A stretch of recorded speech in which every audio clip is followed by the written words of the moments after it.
Hello বন্ধুরা, আবার চলে এলাম আম মাখার ভিডিও নিয়ে। আজকের ভিডিওটা স্পেশাল হতে চলেছে অনলি মহিলাদের জন্য।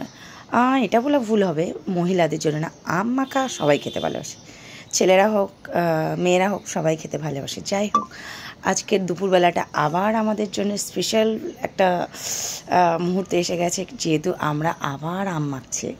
কারণ আমাদের দুপুরবেলা খাওয়া দাওয়ার পরে একটু মুখটা ছোক ছোক করে টকটক কিছু খাওয়ার জন্য, যেহেতু এখন গরমের সময়, তাই ভাবলাম কেননা আম রয়েছে বাড়িতে, কাঁচা মিঠে আম, কারণ এটা মাখা হয়ে যাক আর সবাই মিলে একটু কাঁচা মিঠের আম মাখার স্বাদ নিয়ে নিই। তাই শুরু করলাম আম কাটতে। প্রথমে কয়েকটা আম নিয়ে নিলাম, আমগুলো ভালো করে ধুয়ে নিলাম, তারপরে আমগুলো আমি বিচিগুলো বের করে দিলাম, তারপরে ছোট ছোট করে পিস পিস করে কেটে নিলাম। কারণ পিসগুলো একটু মোটা মোটা করছি এই জন্যে যাতে বেশি করে খেতে পারবো, তাই পাতলা পাতলা করলে ভাগে কম পড়তে পারে, ওই জন্যে একটু মোটা মোটা করে পিস করে নিলাম। তারপরে কয়েকটা লঙ্কা আমি পুড়িয়ে নেব, কারণ এটা ভাজবো না, ভাজার থেকে পোড়া লঙ্কার স্বাদটা বেশি, তাই কয়েকটা লঙ্কা পুড়িয়ে নিলাম। নেওয়ার পরে এবারে আমি লঙ্কাগুলো ভালো করে একটা থালার মধ্যে নিয়ে নেব। তারপরে এক এক করে সব বোটাগুলো ছাড়িয়ে নেব, কারণ লঙ্কাগুলো মাখতে গেলে বোটাগুলো ফেলে দিতে হবে। 4টে লঙ্কা নিলাম আমি এখানে। তারপরে এর মধ্যে আমি নিয়ে নেব বিট নুন, তারপরে নিয়ে নেব রেগুলার নুন, যেগুলো সাদা নুন যেগুলো, ওইগুলো নেব। তারপরে নিয়ে নেব চাট মশলা, তারপরে নিয়ে নেব গোলমরিচের গুঁড়ো, কারণ এইগুলো দিলে অনেক স্বাদ বেড়ে যায়। আর দেবো একটু চিনির পরিমাণটা একটু বেশি দেব, নিয়ে নিলাম চিনি।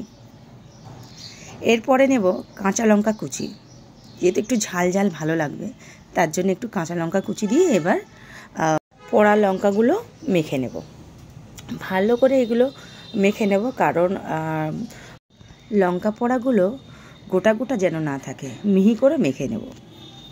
এগুলো ভালো করে মাখলে স্বাদটা খুব ভালো হয়, তাই এটা একটু ভালো করে মাখিয়ে নিচ্ছি আমি।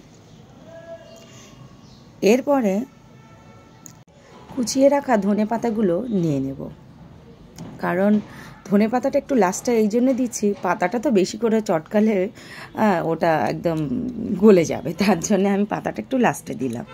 এবার কেটে রাখা আমগুলো নিয়ে নেব।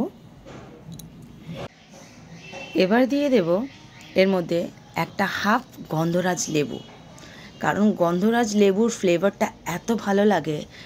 কাঁচা আম মাখার মধ্যে সব থেকে মাস্ট গন্ধরাজ লেবু। এর মধ্যে কয়েকটা বিচিগুলো পড়ে গেছে, এগুলো বেছে বেছে ফেলে দেবো, কারণ আম মাখাটা সবাই খেতে ভালোবাসে। তার মধ্যে কয়েকটা লেবু পাতা আমি কুচি করে কেটে ওটাও মেখে নেব। এবারে এর মধ্যে দিয়ে দেবো কাসুন্দি। কাসুন্দিটা তো মাস্ট দিতে হবে, কারণ কাসুন্দির আমের টেস্টটা জিভে জল আনার মতো বাড়িয়ে দেয়। এর মধ্যে কাঁচা সর্ষের তেল নিয়ে নেব। এবার আমগুলো ভালো করে মেখে নেব, ভালো করে মশলাগুলো যেন আমের মধ্যে মেখে নেওয়া হয়, কারণ আম মাখা বলে কথা, সব মশলাগুলো আমের মধ্যে যেতেই হবে।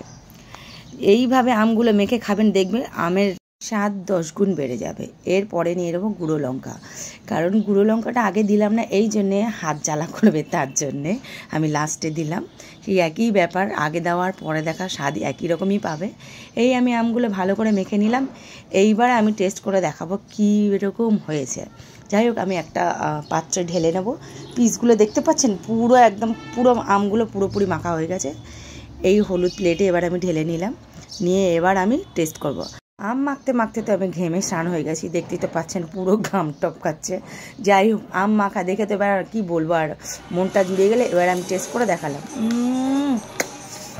দারুণ দারুণ অসাধারণ হয়েছে, মানে টেস্টটা এত ভালো হয়েছে কি বলবো। আগে আমি টেস্ট করলাম, করে এবার আমি সবাইকে বাড়িতে খাওয়াবো, কারণ মেখেছি আমি, খাবো তো আগে আমি। তো দেখতে পাচ্ছেন কি সুন্দর লাগছে কালারটা। ভিডিওটা ভালো লাগলে কমেন্টে জানিও। বাই।